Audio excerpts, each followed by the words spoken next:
this is an excellent display here from Rashi. Very good job. So an chain unending. Oh, unending gonna pop vacation. Wait, what? You ever seen a plane that big, Bravo?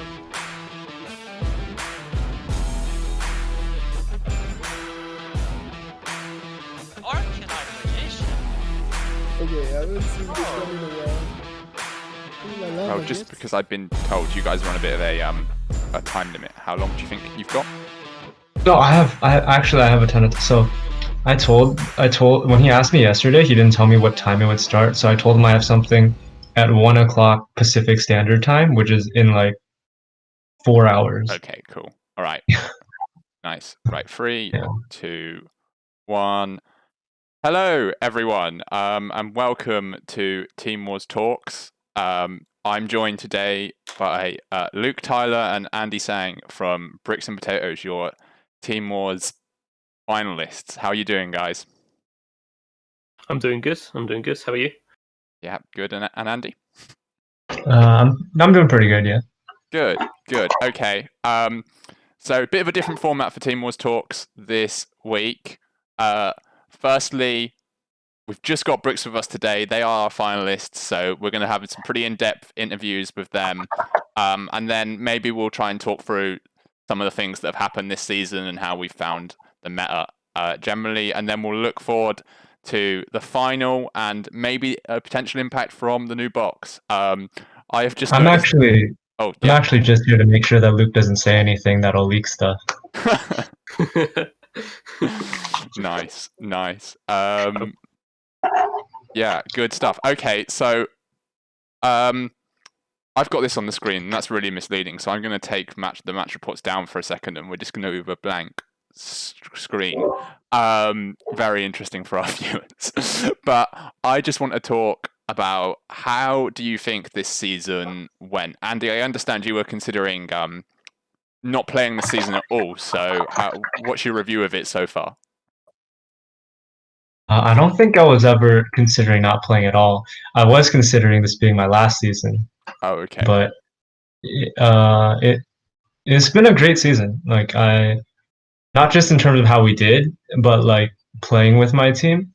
I'll make it short, but like I did like a smaller league with another team, like in between the 2 seasons, and for a long time I felt like maybe I was like kind of tired of Team Wars. But when I was playing on the smaller league, I felt like I felt like I found something that we hadn't had on our team in a long time, and like we used to have it on like BMP and we didn't, but I feel like this season we really kind of recaptured that, so I'm kind of happy for that.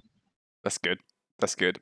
And Luke, what about you? So Bricks and Potatoes, for those that don't know, have actually won Team Wars before, but Luke, I don't believe you were on Bricks and Potatoes when that happened. No, am I wrong? No, I was not. No, that's correct.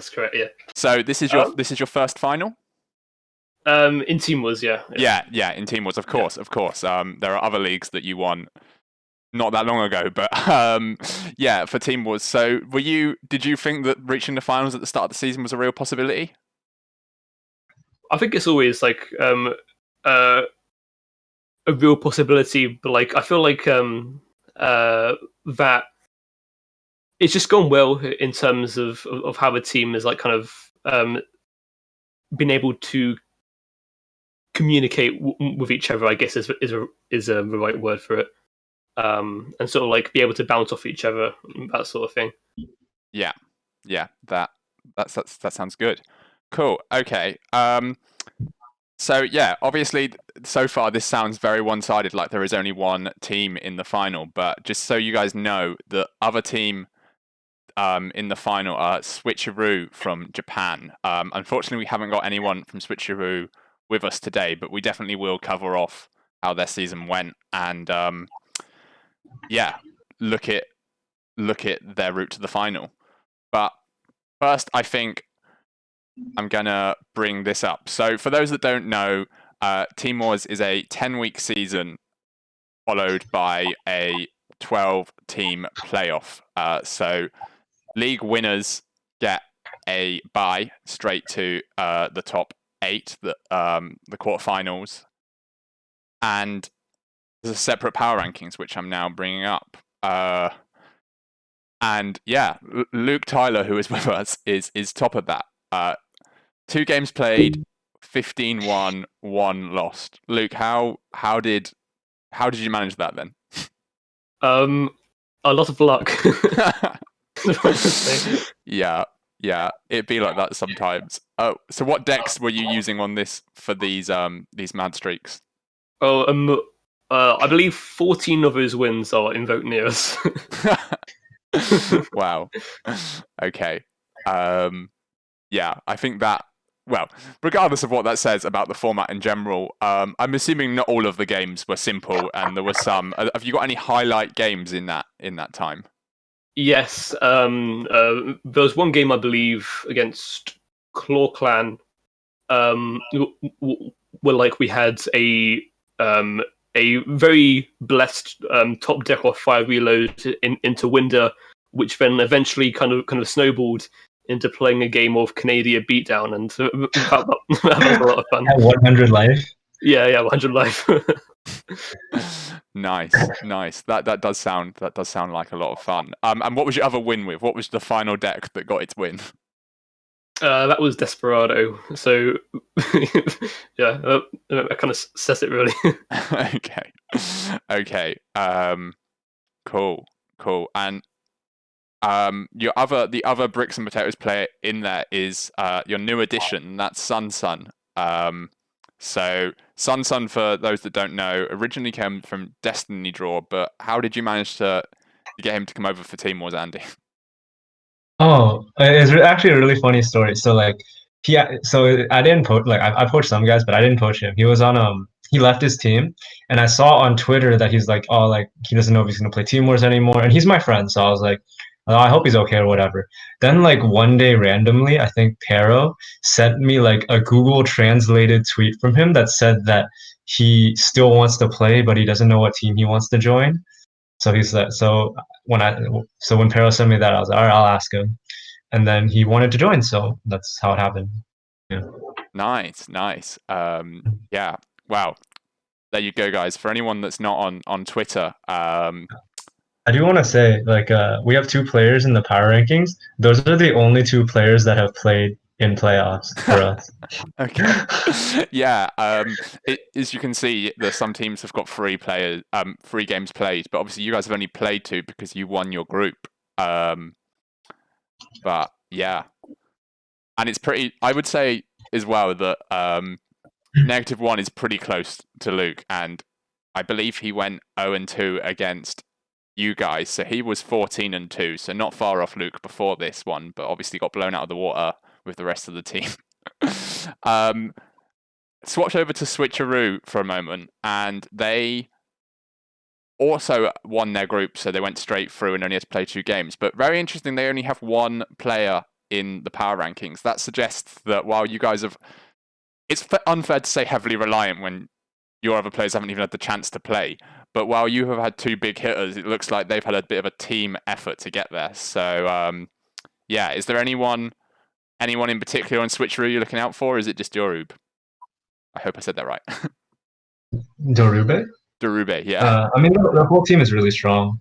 There's a reason they're in finals. The last KC Cup, of like the top 5 players, 4 of them are from my team, and the only one that isn't is on Switcheroo. So, like, they're a really good team. Yeah, for sure. Switcheroo have a KC Cup winner, I believe, as well. Do they not? Oh, maybe not. I don't think he's playing right now. Okay. Are you talking about Simon? Yeah, I am, but he's not playing right now. You're right. I don't think he might be. I'm not sure how active he is. Well, okay, that could be a surprise send-in for one to watch out for. Great. Okay, so that's the power rankings. That's how it's gone. Now let's dive a bit deeper into each individual team. So we're going to do a progress report. Now, we've sort of already just gone over this, but your quarterfinals was a 10-1 win against Claw Clan, with Luke Tyler being the top player, and your semifinals was a 10-2 win against Tier 0 with Luke Tyler being the top player. But yeah, I feel like there's not much new to say. Just generally, how did you approach both of these games? The meta has been basically the same for both weeks. So, what was your, without giving too much away for your final, what was your practice regime like? Do we have a practice regimen? Do we? I feel like we just asked people to play. Okay. Like we don't really have like all right, we're gonna test for like 8 hours or something like at this time from here to there. You guys better show up or you're not playing. I don't think we have anything like that. It's kind of just like someone, like hopefully someone will like randomly throughout the day ask if someone wants to test, and then someone else will come in, and then maybe some people will watch, and then Yeah. that's Okay. like that's really it. That's still it. That's better than nothing, isn't it? You know, you're still definitely testing. It's just maybe not in a formal way. Luke, you can't tell me you went 15-1 without really playing the game. I'm assuming you've been playing the game a little bit and entering tournaments and stuff. Yeah. I don't know. I don't really enter like as much tournaments as I did do like many months ago. But I still do like definitely keep up to speed with the meta and that sort of thing.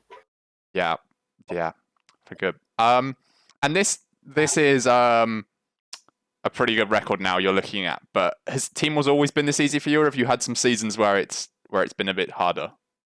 I'm normally terrible in Team Wars. Not gonna lie. Like I normally go like 0-2 or 1-2, sometimes 2-2 at best. So this is definitely like a first for me, I'd say. Do you think you've done anything different? I feel like practicing decks which I'm more comfortable with has definitely made an improvement to that. I think that would probably be the biggest difference, though. Okay, great, thanks. Okay, for anyone out there watching, you know, maybe didn't have their best season in Team Wars this year, or hasn't really had a good season in Team Wars yet, there's some hopefully a confidence boost for you, because yeah, it certainly worked out for Luke from what he's saying is not the best seasons in the past. Andy is a bit of a veteran for Team Wars. How would you rank this season in terms of your best and your worst? My best or my favorite? Your favorite. What's your favorite season so far, and how does this one rate compared to that? My favorite season is definitely my first season, but this one is probably like along with like I've had some pretty fun seasons. Like this one's up there though. I like this one a lot. This is probably I like this season more than the season we won, but I'm not sure if I like it more than the season we got second. Okay, interesting. Yeah. Interesting. So winning isn't everything then. Well, no, because the season we got second was like we started so bad, and then like everybody came together, and we like, even though we didn't win at the end, it was like it really made me feel like we were like a team, and the season we won, we were obviously a team too, but like it felt maybe it's like in hindsight, but it felt a lot easier than it was in season 3. Yeah. Okay. So, cool. So yeah, that was season 3, which I believe was the Furhigh meta, which was the closest we've ever had in Duel Links to a tier 0 format. You would probably suggest. How would you rate this meta from the just weeks 1 to 10? Obviously, I'm thinking about Karakuri here and how big a deck that was. So yeah, any thoughts on the meta generally? I feel like there's definitely been some points in the meta where it's kind of been a little bit all over the place, or it's sometimes not been a solved meta. When it came to a weekend of Team Wars, like there wasn't always an established meta for Team Wars, is what I mean. But I don't know. I feel like there's definitely been worse metas, but this has by no means been a season of Team Wars where it's been like, you know, perfect metas throughout. Because there's in this format, for example, Desperado being a coin flip deck is as many would say not the most healthy sort of thing to have in the game. And decks like Invoke Neos, which can be like very very sacky at times, But we do still have decks like Witchcraft or Witcher, which aren't quite so sacky and can be a lot more skill intensive. Hopefully, I don't get memes on that. But yeah. Yeah, I think that's a fair reflection. There definitely are some skill-intensive decks still in the game. I'm looking more at the Tier 2 region to the current format. But then the Tier 1 decks, are... I wouldn't say there's no skill involved, because that's really not fair. Obviously, you have to make individual decisions in each game, but they're less skill-intensive, I think, is a fair assessment. So that is this meta now, which has been the playoffs. What about the regular season meta, Andy? What did you think of that? Were you... I believe you've been on here before and said that you weren't relying as heavily on Karakuri as maybe some other teams were at the time. Yeah, I mean, like the very first week, I think we brought a lot of it just because, like, at that time, teams were still like using diverse strategies, and we kind of just realized that, like, we kind of were like, Karakuri is really strong, and if you bring a lot of it and people aren't countering it, then it'll be really good. So we did that for the first week, but after other teams started picking it up, it's not really the type of deck where you want to play the mirror a lot. So we try to look for ways to beat that strategy rather than using it ourselves. I think in the end, like, we used a couple different ones, but in the end, I think it was more like, as annoying of a deck as Karakuri was, I think there was a lot of like room for punishment in like that meta. Like if you didn't play optimally, or like if you didn't like capitalize on like an opponent's mistake, like that could be an entire life, like just like a small mistake. And like, at least for my teammates this season, I feel like they're all playing really well. Like, so like a lot of our wars felt like we were looking for like the opportunity to like go in, and then usually that would be like the lead we needed to win. Yeah, that all makes sense. I remember like one war we started like 1-6. Like by the time our third player lost, we had won like one life, one game, and then we looked at like who was left on our team, and we're like, oh, maybe we can still win. Yeah. Yeah. I was about to actually bring that match up indirectly, just because one deck that I know you guys did use a lot, and it really helped you in that match, was Shiranui. Obviously, a pretty dead deck now. I know there are some builds still floating around, but nothing like it used to be. Would you have called Shiranui your MVP deck in the regular season, or is there another deck that stands out? I think maybe in like the early couple of weeks we might have used more Shiranui, but by the end I think we relied a lot on Christians, and like I think we started using some Karakuri too, but like my team's not really like that ape, so like we don't have a lot of character. Like, I'm really the only like real, like I'm really the only one who actually like has fun playing that. So like yeah, so like we'll try different stuff, but I think near the end of the format, I think we started building our lineups around Christians. That's interesting, just because so yeah, anyone that doesn't know, I own a team, Abusement Park APK, and we spent our season relying on Christrons, and it didn't work out so well. So it's nice to know that we were on a similar line, even if it didn't work out. What was it about Christrons then that made you so comfortable with them?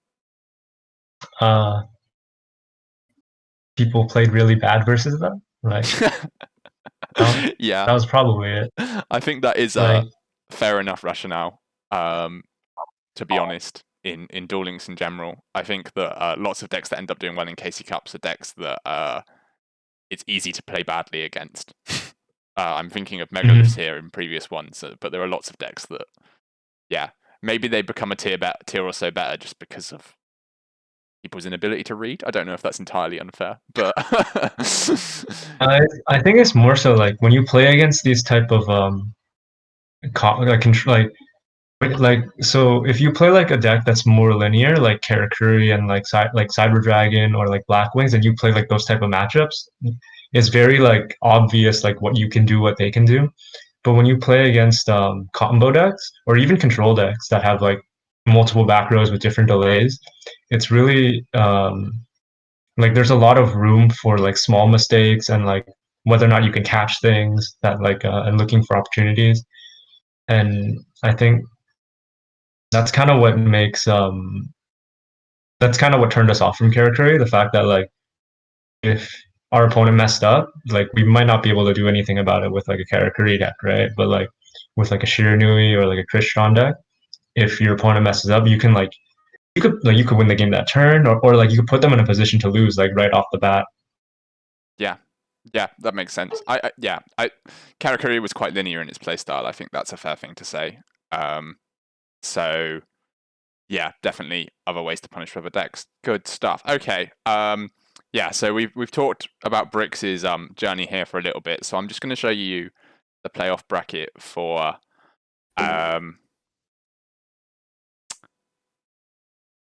Switcheroo. Sorry, I don't know why I couldn't say the word that was right in front of me. But yeah, Switcheroo. So they won their division. They actually won my division, which his name escapes me. But the quarterfinals, they knocked out last season's champions. And I've seen Drizzles in the chat already. But yeah, Diffusion, 10-8, with a key performance with Uno for 5 and 2, with Desperado and Invoke Neos. So we're seeing a bit of a theme here. And then in a real close war with BZ, they won 10-9 with a 4-2 performance from Darube. And I'm about to pull that match report up. Here we go. So, yeah. Obviously, it's a bit interesting having the team that talking about the team that you're playing. But how do you guys rate how Switcheroo's playoff run has gone? And why do you think that their playoff run is so different to yours, and that you guys won 2 matches without really having to play many games, and both of theirs have been pretty close performances? Is that just the luck of the game at the moment? I haven't, to be honest, I haven't paid too much attention to the Switcheroo game so far, so I can't really comment too much on it. Although I definitely do think that the luck that we had compared to the luck that they evidently had, or more balanced luck that was in their wars, definitely made a difference in the outcomes when comparing the two. Yeah. Yeah, I think our playoff run has been I don't want to say entirely luck based, but you can't say luck's not on our side, right? Yeah. I mean, because generally the standard of all the teams that have made the playoffs. I'm not sure if Claw Clan have made the playoffs before, but I know that Tier 0 have obviously made the playoffs before, and many of the players on Tier 0 have won Team Wars before, so a top team. Diffusion won it last season in their first season, so definitely a strong team. And BZ consistently make playoffs. I think they have in every season since they've been in Team Wars. Yeah. So, all the teams at this stage are powerhouse teams. So I suppose to a certain extent it does just depend.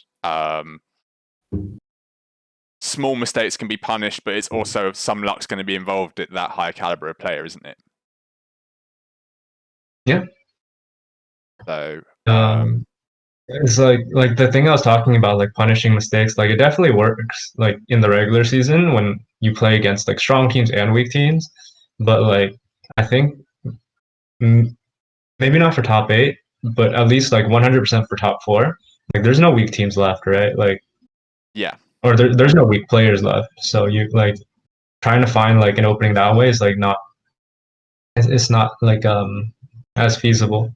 Yeah. And also, I think one thing that happens when teams make playoffs, I think a lot of their players maybe wake up a little bit more, and obviously there's suddenly competition for places, because it's when you start really putting in the 5 that you feel deserve it the most and have been playing the most. And maybe in a regular season, it's a bit hard to find 5 to play. So I really think that the caliber of players play goes up. Obviously, nerves are bigger, so some mistakes can happen that way. And though I don't know for sure, I'm pretty sure the BZ and Switcheroo game wasn't entirely mistake foolproof. I think there were a couple in there. But it's still a game that, like you said, when you make a mistake, you know you're going to be punished, so you really have to be careful. And yeah, so switcheroo. This is the first time in the final, I believe. So yeah, maybe some motivation to go on and win it for the first time might help them on. Looking on to the final, obviously between now and the weekend, there is a new box coming out, the New Year's box, which is in the past been a pretty impactful box. The box that always comes out on New Year's Eve or New Year's Day at midnight if you're in Japan. Without giving away your strategy too much, are you liking what you see with this new box? Do you think it's going to impact somewhat the final? I think that I think that the new box is more so well, not entirely, but for the most part, is something that supports older decks or already existing decks, rather than focusing on bringing multiple new decks into the meta. I think is how I would put it. Okay, right. Yeah, so Andy was obviously in your messages there, telling you not to say anything. So No, I think he already said more than I wanted him to, but it's fine. Andy, have you got anything at all to add, or are you really keeping your cards It to your chest? looks pretty good. Yeah. Okay.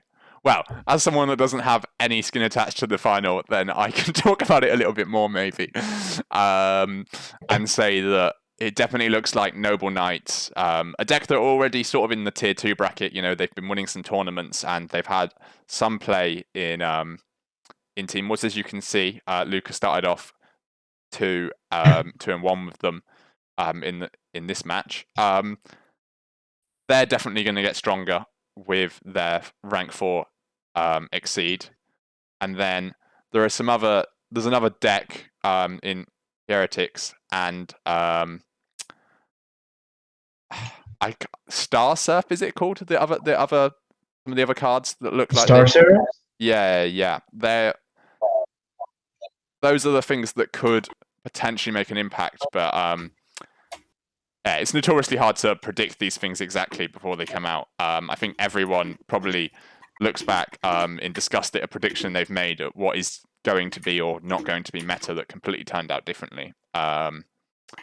So nobody knows for sure, but I definitely think some new box will be seen in the final, which is different compared to previous boxes that have come out during this season. So maybe that's something to excite everyone. Yeah. Okay, you've talked about how you've prepared and practiced so far. Are you doing anything differently for the final, or are you just keeping everything as is normal? It's a little harder because we can't actually test everything until tomorrow. Yeah. So a lot of it right now is just testing things that we don't think will change, or testing or just theories. But any theory that requires a new box is not something we can test until tomorrow. Okay. Yeah. So obviously, I'm sure quite a lot of people know there is a new sort of simulator out. I think it's called Yu-Gi-Oh! Omega. Have you used that at all to test? Has that aided you? All right. I couldn't figure out how to get it to work, but I think my teammates are testing it. So yeah. I had a quick play around with it earlier and misclicked quite a lot in a very short game. But yeah, maybe some people are using that. I'm not sure, but if not, like you said, box drops tomorrow, and it's some time to play. Obviously, a bit of a challenge is that between now and then is New Year's Eve. Now, obviously, with the pandemic, New Year's Eve plans might not be as huge as they have been in the past, but yeah, are you guys managing to balance this around everyday life easy enough, would you say? Or has the New Year's Eve, the Christmas period in general made it harder? I don't think so. Sometimes someone will just disappear for 3 days, but yeah, I don't think it's that big of a deal. Okay. Is that? Do you mean someone will disappear for 3 days because of Christmas, or is that just a thing that generally happens during the season? No, during the season, most of the people were generally here. Like, actually, I'll say this: like, from the regular season to the playoffs, I don't think like the team dynamic or like the team environment changed too much. We kind of just kept things the same. Maybe like um, we would be a little more active in terms of like what we were trying to do, but like we wouldn't be like, all right, now we're gonna like try really hard, so we're gonna like all like play it from like 8 a.m. to like 1 o'clock, and then we'll like we don't really have any of that stuff. One thing I will say about my team that I makes it really easy to well, I'm not really the leader anymore, but makes it really easy like to lead a team like this, I think, is that all the players are like pretty autonomous in terms of like keeping up their own ability. Like we don't require them like they're not required to like play every single deck, right? But like they can always offer something to the team, even as a non-player. Like even if they're not playing that week, like they'll like give their thoughts on the play, and like it's just it makes it really like it's part of the reason I enjoy like this iteration of the team so much. Yeah. Okay, that makes sense. Now, one more thing that I've just realised that I do have to talk about a little bit. Gonna have to find it now.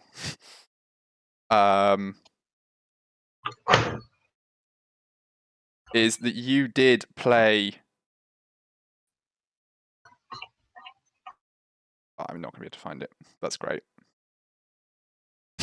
You've played Switcheroo before, anyway. You played them, I believe, last season. And one of the players on your team that day was Masaryk, who's obviously put on a good performance, but he's now left and gone to Forbidden Memories. How different is your team now from teams of the past? What do you think, Luke? I don't know. I'm not really too sure how to phrase it really. Yeah. It's definitely different, but yeah, it's different. I don't. Yeah, like I don't want to comment on it too much. Okay, that's fair enough. All right. Was there a highlight game this season for either of you? One that really stood out? Besides, you, Luke, you can pick the game that you went I've got another one or the game you went 5-2. I've got another one in mind, but it's fine. Like a highlight game for ourselves or for the team? For the team. For the team.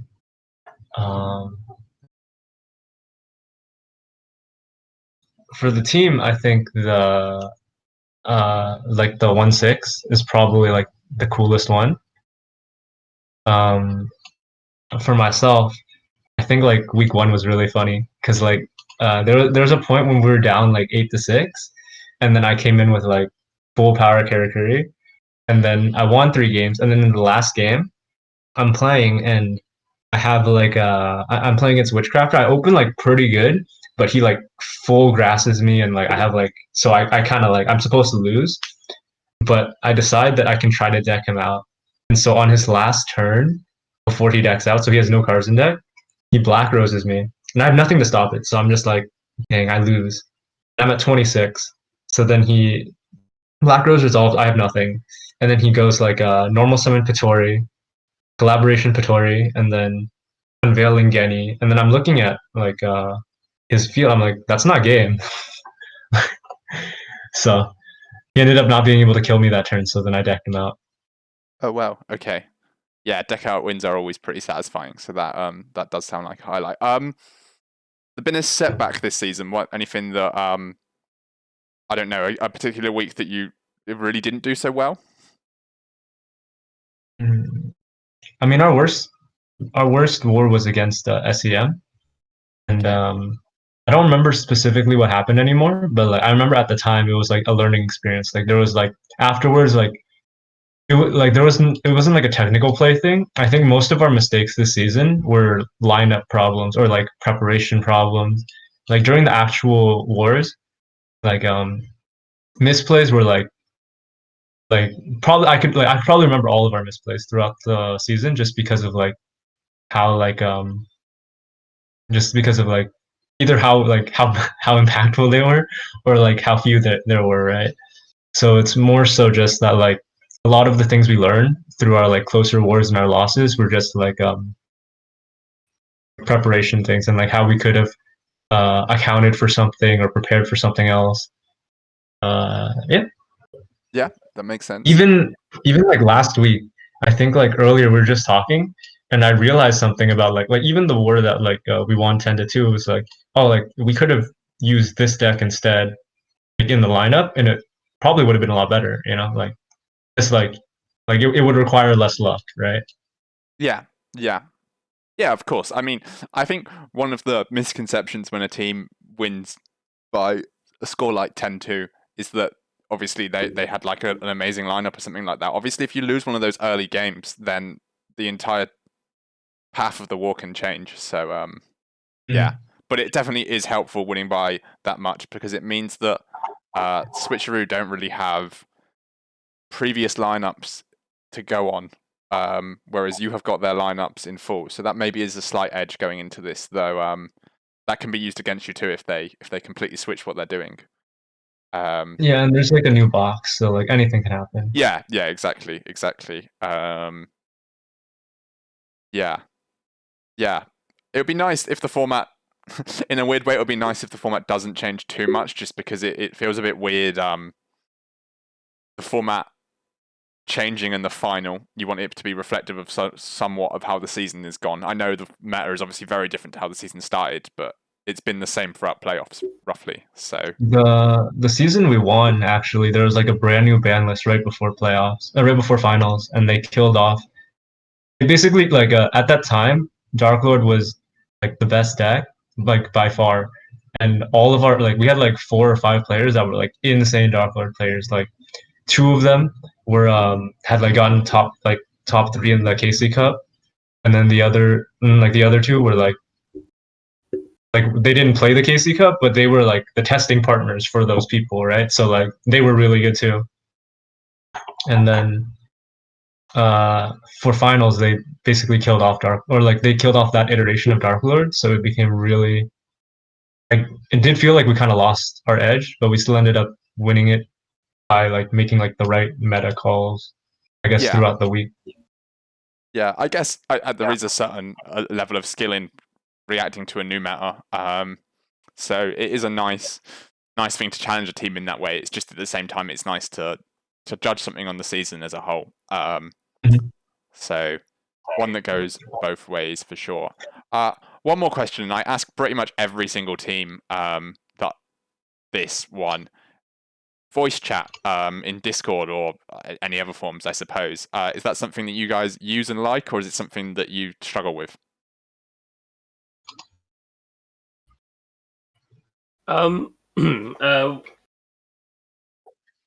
We do use voice chat, and as of recent, there's definitely been more of us in the voice chat than there used to be.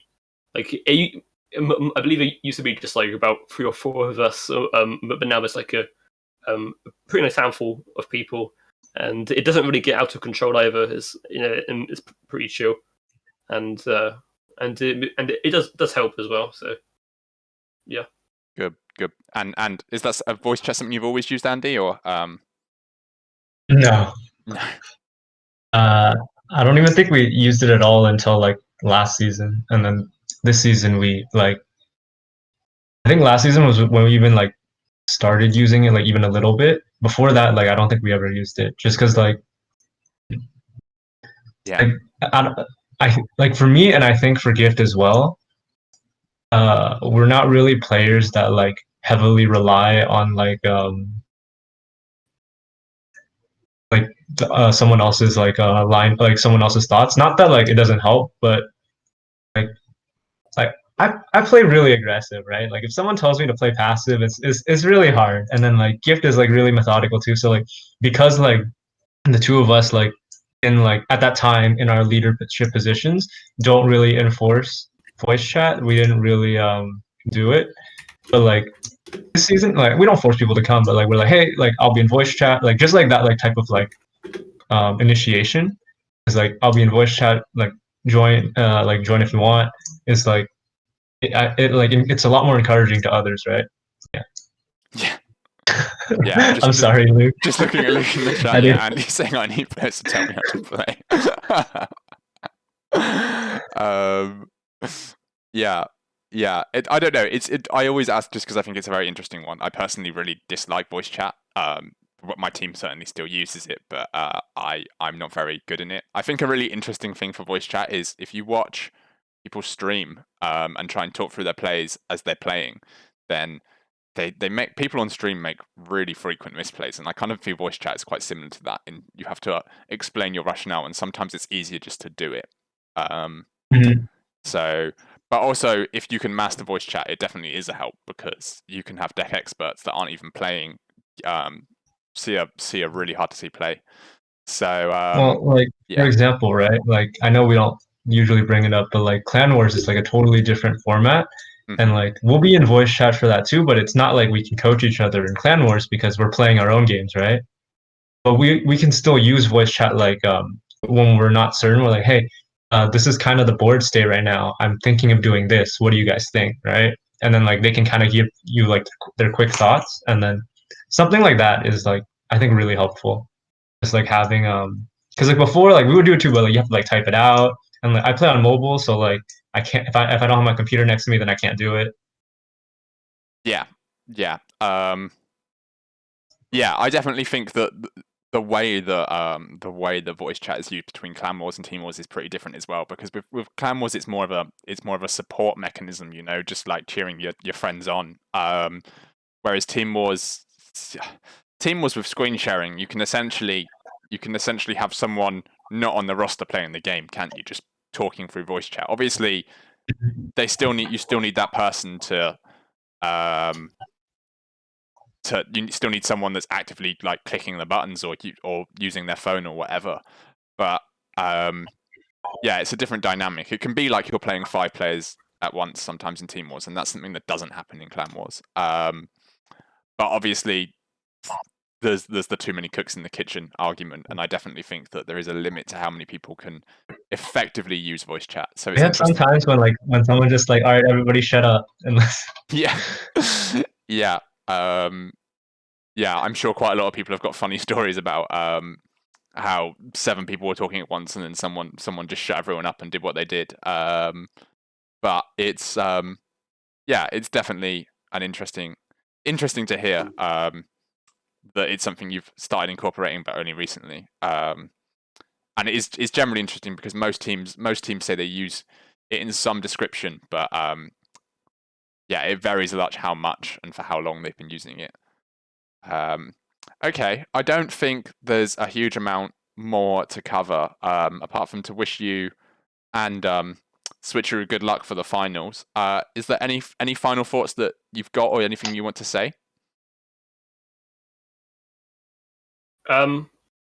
Not really, other than like even though they're not watching, good luck to Switcheroo. But I'm sure none of them are don't watching wish this. them But okay. Have fun, Switcheroo. Yeah, I'd be interested to know if anyone from Switcheroo can understand this. Because you guys obviously being very coy about saying if you're playing this deck or that deck, but I don't know if they have any English speakers, so that's interesting. Yeah. But who knows? Yeah, Andy, anything to add at all? I'm really proud of my team. Like regardless of like how the finals go, I'm really proud of my team. Like obviously, like with how this season went, both like for multiple leagues, it's obvious that like they all put in a lot of work. And the beginning of the season, I remember like when we were deciding on like whether or not we should make roster changes, Gift told me, and he said this. He was like, this was right after we had missed like we missed playoffs for Team Wars. For Clan Wars, we lost in like top 12 or whatever. Yeah. Gift told me, he's like, I want us to be a team that can win both leagues. So like thinking back on that, it's just Yeah. it happened a lot more. Like it happened a lot faster than I thought it would. Like that we would be like this close. So I'm happy to everyone.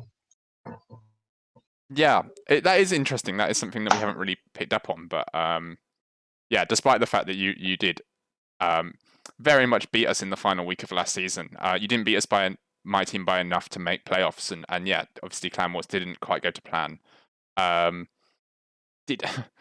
Is there anything you can put your finger on that changed in one season to go from that to this? It was really just like a mindset change, I think. Like or not even like, because like at least for me, I don't know, like I feel bad for like my teammates that joined after season 5, but for me, like after season 5, I was ready to like, you know, like relax and like kick my feet up in the air, just like, you know, like just like I'm fine if we like only like if we lose the first round of playoffs for the rest of my life. But for like I have teammates that like after season 5 they joined because like they thought like this is a team that could win. Yeah. And Uh-oh. like for a while at least, I have to say that like I wasn't on the same like page as them.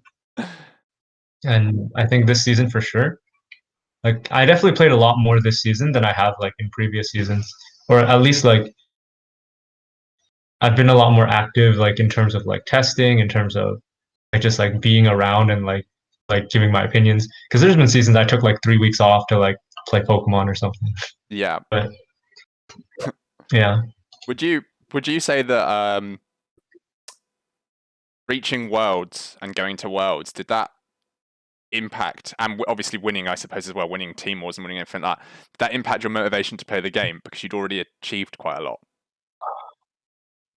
It was, I mean, for sure, but it's not in a way that's like, oh, like I just didn't want to play anymore. It was more so that like when, like even before Duel Links, like when I started playing Yu-Gi-Oh in general, I set the goal for myself that I would play until I qualified for Worlds, and that was like the actual thing that I told myself. Like this was like before I had like topped any type of event. I just set that as like, you know, like kind of like reach for the stars type of goal. Yeah. And I'm not like, honestly, I'm not like that competitive a person. I play this game mostly for community. And after I had achieved that, it's like, well, what else do I have? And really, like, all I have left for this game is like bricks and potatoes. Like, they're my team. Like, they were. I'm not leader now, but like for a long time I was, and they're sort of my legacy, right? So. Yeah. Yeah. That makes sense. That definitely makes sense. Cool. Okay. Well, I don't have anything to add. Lula in chat is crying. So well done, Andy. You put on a good final speech. But I just want to thank you both. And again reiterate good luck for the finals. The finals are this Sunday at what time? It's Saturday. This Saturday. Sorry. I think it's a Saturday 9 a.m. Saturday 9 a.m. Okay, so that is close to Sunday, or probably Sunday if you're Japanese. So didn't completely get that wrong, but actually no, it's not even that late. Okay, this Saturday 9 a.m. EST, come and watch the Team Wars final for the season. Bricks and Potatoes versus Switch Aru. Yeah, I think that's it, everyone. Thanks for coming to watch this Team Wars Talks and all the Team Wars Talks this season. I hope they've been a good benefit for Team Wars, and I'm sure they'll keep going next season. That's all we have to say. Thank you, everyone, and goodbye.